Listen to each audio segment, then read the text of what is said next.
Coucou,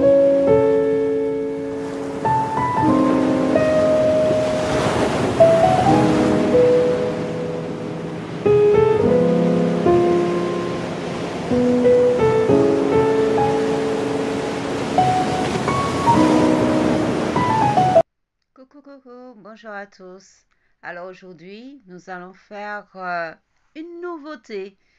Alors, qui veut dire que c'est un patron que j'ai grâce à un classeur que je vais vous montrer tout à l'heure. C'est pour réaliser cette chemise, comme vous avez vu précédemment. Alors, le patron se présente comme ça. C'est en miniature. Comme on le voit, il y a le haut et là, c'est en bas, c'est le short, le patron à réaliser. Et il faudra l'agrandir. Comme vous le voyez, comme ceci. Et il y a des numéros tout en haut. Et du coup, il faut reproduire avec 1 centimètre tous les numéros pour reproduire le patron, selon sa morphologie. Alors, voilà comment ça se présente. Alors, c'est mon classeur. Alors, dedans, on trouve des petits feuillets, comme je vous ai montré. Et là, il y a le centimètre qui, grâce à ce centimètre, on peut faire toutes les morphologies. Ça s'appelle la scala. Et on trouve aussi des punaises et le scotch aussi. Mais je trouve que il est pas mal. Il est pas mal pour réaliser aussi pas trop. Alors, là, il y a le lexique. Comme ça, vous allez trouver toutes les informations, comment procéder, comment prendre ces mesures, comment agrandir. Vous allez retrouver toutes les explications qu'il faut. Voilà, il y a toutes les images. Voilà, comme ceci. Voilà, tout est expliqué. Là, on montre comment agrandir le patron, comment le placer aussi sur le tissu. Voilà, et quelques modèles que je vous montre en feuilleton. Comme ceci, il y a vraiment de beaux modèles à faire, qui sont pas mal. Mais seulement, il faut avoir la connaissance en couture. Voilà. Alors, nous allons réaliser la chemise. Je vous montre mon modèle pour la chemise. Là, j'ai fait une photocopie de mon patron miniature et j'ai reproduit en grand à l'échelle. Qui veut dire ça m'a donné exactement ma morphologie à moi, ma taille. Là, voilà, ça a été coupé. J'ai choisi mon tissu. C'est un tissu vraiment très léger, très fin, très très très léger. Alors là, j'ai ma pièce de devant que j'ai coupée en 2 fois en ajoutant 1 centimètre de couture tout le long. 1 centimètre de couture. Là, c'est la partie de devant. Là, c'est les bordures pour le boutonnage. Là, ici, c'est mon dos que j'ai reproduit comme ceci. Là, il y avait les pinces du dos que j'ai pu les tracer grâce au papier carbone. Les pinces du dos. Là, le tissu est tellement fin et c'est vrai qu'on ne voit pas là où j'ai tracé. Là, c'est le col. On le fait en 2 fois dans la plio du tissu. Et j'ai ajouté toujours 1 centimètre de couture. La partie de devant, la partie que j'ai pliée pour mes boutons, j'ai posé un thermocollant. Alors, qui veut dire que pour renforcer au niveau des boutons. Ça, c'est le col. J'ai cousu tout autour, sauf j'ai laissé un petit espace en bas. C'est pour bien placer notre partie du boutonnage du haut à l'intérieur. En bas, il ne faut pas coudre. Hein. Vous coudre tout autour, mais sauf en bas. Et puis, voilà. Et puis là, c'est surfiler le bas de la chemise. C'est juste surfiler. La partie latérale à surfiler aussi. Les pinces, les faire. Les pinces du dos et aussi, ça c'est du dos. OK. Et les pinces de devant aussi à faire. Et aussi les épaules. On a le haut des épaules. Surfiler les épaules. Les surfiler et les mettre ensemble. Et après, on ouvre les coutures au fer. Alors, là, la partie thermocollée. Alors là, j'ai plié. Voilà, je l'ai plié comme ceci. Et là où il y a la pliure, j'ai passé au fer. Et là où il y a la pliure, j'ai fait à 0,5 cm du bord. C'est vrai qu'on ne voit pas trop, mais il y a une couture faite. Et je fais la même chose de l'autre côté aussi. Je plie mon tissu et à 0,5 cm du bord, je fais une couture bien droite. Alors, passons au col. Alors, le col, le col a été thermocollé.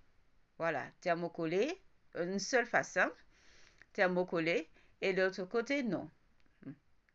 Alors, j'ai cranté, et voilà, j'ai cranté et j'ai coupé les pointes du bord.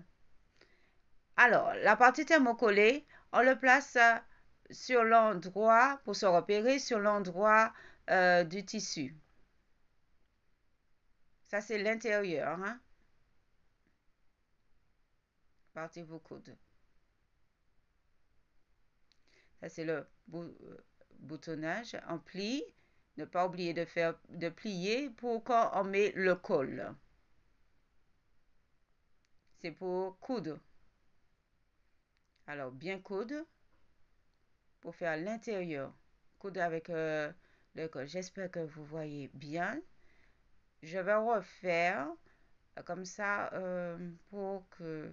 Parce que c'est vrai que le tissu est fleuri, on ne voit pas trop. Mais c'est pour coudre la partie au niveau du boutonnage du col. C'est pour assembler le col avec la partie de devant. J'espère que vous voyez bien correctement. Mais avant de faire pour le col, n'oubliez pas de bien plier, hein. Là, j'ai retourné mon col. Là, il faut bien former les bouts, tout ça. J'ai bien replié, retourné. Je l'ai retourné. Et là, on va venir, là, vous avez vu, je l'ai retourné. Là, on va venir rabattre, comme ceci. Voilà, comme ceci. Et on va venir mettre des épingles. Alors, vous allez bien faire entrer les bords. Là où on a fait la partie, la couture. Il faut faire la couture hein, à l'intérieur. Comme je vous ai montré tout à l'heure là. Il faut faire la couture. Et là où il y a la couture, eh ben, c'est là qu'on rabat au niveau du dos. C'est un rabat, carrément. Regardez, ça c'est l'intérieur. On ne voit pas. Et là, je vais continuer à rabattre ici. Vous avez vu, la couture, elle a été faite. Et du coup, là, je plie pour bien arranger, pour la mettre, pour faire correspondre avec la couture qu'elle a, pour cacher la couture de l'intérieur. Et je place mes épingles tout au long, tout le long. Voilà, comme ceci, tout le long. Voilà, je place mes épingles. C'est vrai que c'est pas compliqué, mais c'est vrai qu'il faut avoir un savoir-faire quand même. Je peux comprendre. Mais je pense qu'au fur et à mesure, si on le fait assez souvent, je pense on peut le réaliser. Il n'est pas si compliqué que ça. Voilà, ça a été fait et ça a été cousu aussi. Voilà, comme je le présente, comme ceci. Voilà, le col, mon col a été fait. Maintenant, nous allons passer aux manches. Alors, les manches, alors, il faut venir faire l'oulet des manches. Moi, je le fais avant. L'oulet des manches. Là, j'ai fait des petites fronces. Pourquoi? Parce que mon manche, je l'ai trouvé, il était un petit peu trop grand par rapport on va dire, ma paremonture. Pas ma paremonture, mais au niveau des dessous de bras, au niveau des épaules, c'était un petit peu trop large. Alors, du coup, j'ai mis de légers fronces. Hein. C'est pas pour dire c'est fronce, c'est foncé, ce sont de légers fronces. Ouais, très légers. Alors là, je fais correspondre le milieu des épaules avec le milieu de ma manche. Et là, je mets des épingles pour monter ma manche. Comme vous avez vu, moi, je n'ai pas cousu les parties latérales pour le moment. Là, je suis en train de coudre la manche avant. Et je couds endroit contre endroit. Voilà, je mets mes épingles. Voilà, tout le long, je mets des épingles. Ne pas oublier de faire de l'autre côté aussi. Voilà, comme ceci. Je continue à mettre mes épingles tout le long. Voilà, au fur et à mesure, je suis en train d'ajuster ma manche. Je trouve faire la couture d'épaule avant de faire la couture latérale, c'est nettement mieux, je trouve. Mais vous allez me dire en commentaire si vous préférez comme ça ou faire les coutures latérales avant. Voilà, voilà mes manches. Et voilà, elles sont montées. Et là, on va passer à la couture. On coud. Voilà, ça c'est fait, ça a été cousu. Maintenant, on va venir fermer les coutures latérales. Voilà. Avant de fermer les coutures latérales, ne pas oublier de faire la couture des manches, hein.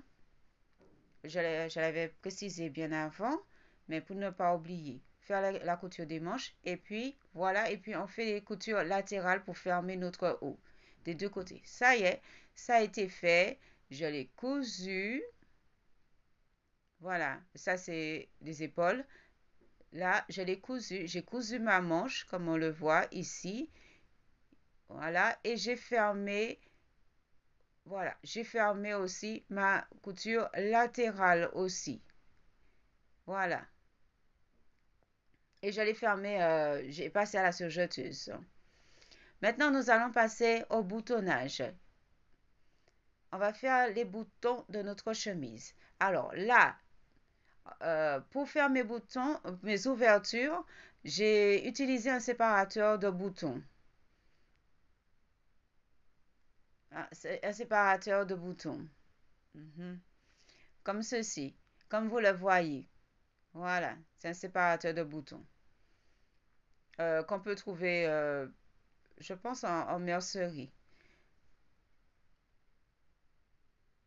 Voilà.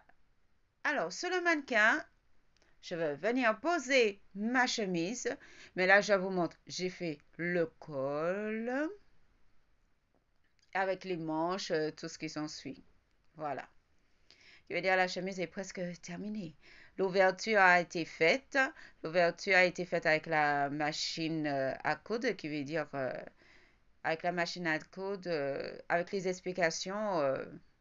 Si je suis arrivée, je pense que vous pouvez y arriver aussi. C'est pas trop compliqué. Vous faites une petite, quand vous avez fini de faire euh, l'ouverture avec, voilà, je mets carrément dessus. Voilà, je monte en grand la chemise. Vous allez faire, comme je vous disais, alors, vous allez faire un petit trou au niveau des ouvertures des boutons. À ne pas oublier, pour faire passer le bouton. Alors là, je vous montre, voilà, la chemise à peu près dans son ensemble, comment ça se présente. Le col fait, je fais les manches, tout ça, voilà. C'est un tissu assez fin et léger, et fleuri. Voilà, comme ceci. Voilà, les ouvertures ont été faites. Je, je, j'ai mis au moins 6 boutons à peu près. 6 boutons. Alors, les boutons. Alors, ce sont des petits boutons dorés. J'ai trouvé que c'était assez sympa. Si c'était en rouge aussi, ce serait bien aussi. Bah, j'ai pris en doré. Elles sont assez petites. Alors là, je vais venir placer les boutons et ne pas oublier de bien correspondre les boutons avec l'ouverture, l'ouverture, l'ouverture pour les placements des boutons. Voilà. Et puis, il faut finir par l'oulet. Et voilà, c'est fini. Alors, voilà, à vous maintenant de réaliser cette chemise. Bye!